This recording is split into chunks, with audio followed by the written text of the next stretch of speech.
கதிர்கள் முற்றி போனால் களத்தில் சேர வேண்டும். காதல் முற்றி போனால் அது எங்கே சேர வேண்டும். மலர்கள் கொஞ்சம் சாய்ந்தால் இலைகள் தாங்க வேண்டும். மங்கை கொஞ்சம் சாய்ந்தால் என் மார்பில் தாங்க வேண்டும்.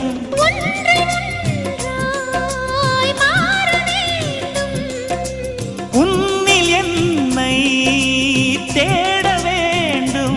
எப்போதும் இடைவிடாமலும் நகப்படாமலும் கட்டில் பூவை நீ கையாள வேண்டும். காதல் இல்லாதது ஒரு வாழ்க்கையாகுமா? கண்கள் இல்லாமலே ஒரு காட்சி தோன்றுமா? காதல் இல்லாதது ஒரு வாழ்க்கையாகுமா?